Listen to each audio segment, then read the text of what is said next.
It's Mike here, and I know many of you have seen, and if you haven't, you can check it out. There is this channel that has been going on for a while now, but lately it has been on a big rise, called Soft White Underbelly.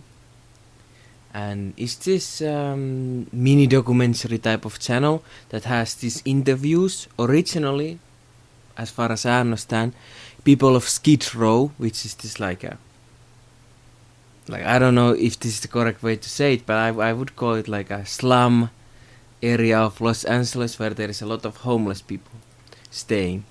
So he interviews those people, and then he has a little bit expanded on other things. I don't know if he started with that, but that's how he got big.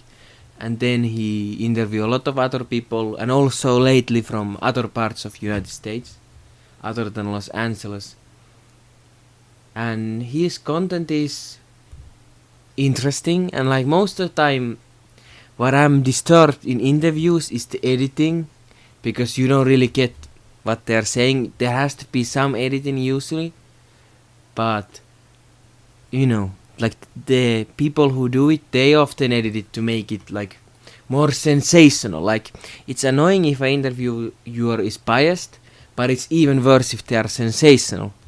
Because if they are biased, yeah, it impacts the situation, but if they are sensational, it's worse, because they are just trying to get the most shock value. So maybe with the way that he chooses his topics, there is of course certain shock value. And this whole channel is like, I have heard some people use this phrase like social porn, and that word shouldn't be used in YouTube probably, with the algorithm and everything, but it is like people want to see people doing bad, and it is not necessarily, I mean like certainly it's not out of some sadism or something.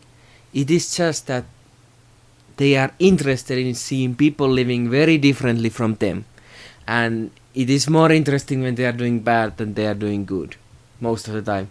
Because if you just interview somebody who's doing okay, who's doing normal somewhere far away, it can be interesting, but yeah, it is more interesting to look at people who live like in some way extreme.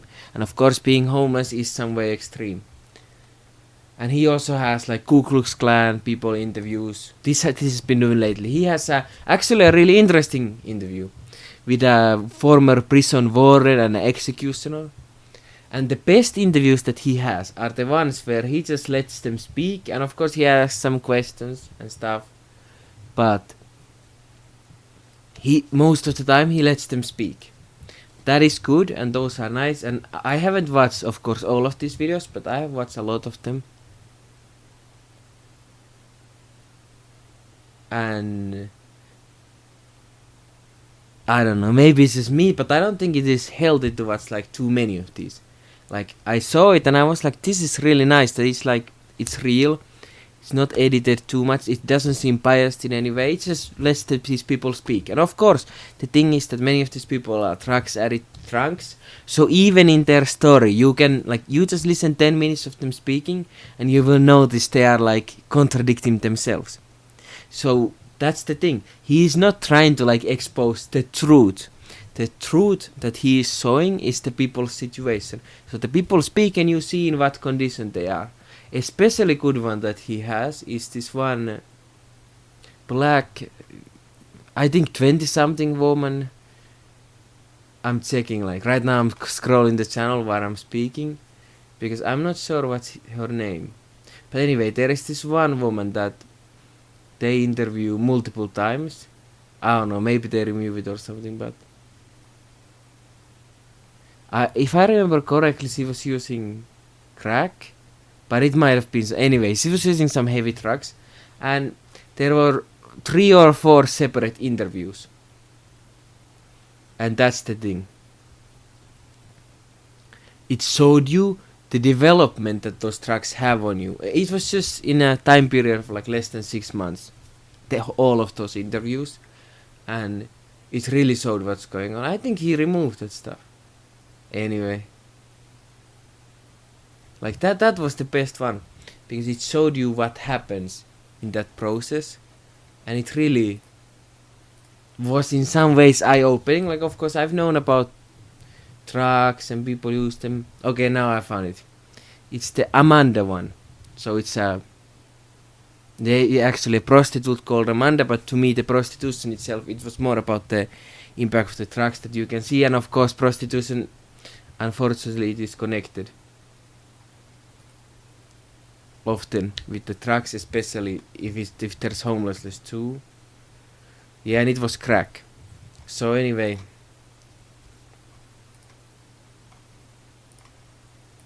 that was a really eye-opening interview, and like I don't know, the thing is, they don't tell you what to do. Like they don't even say like go help these people.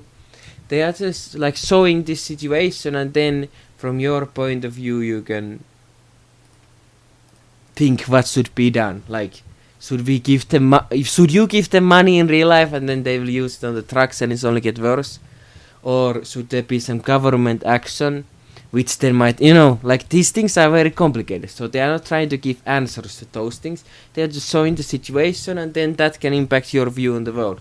And I think it's very good, especially to people in United States and Los Angeles, because they will see that like there are people living like this very close to them, and like a lot of these people have kids.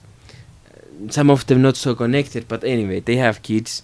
So I think for the future, even for your own sake, you should a little bit keep an eye on like what is going on.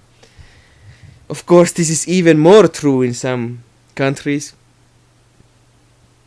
where nobody makes these kind of videos because nobody cares, unfortunately. In the Nordic countries like, Norway, Sweden, Finland, these places, there is less of this, but there is also the same type of problems.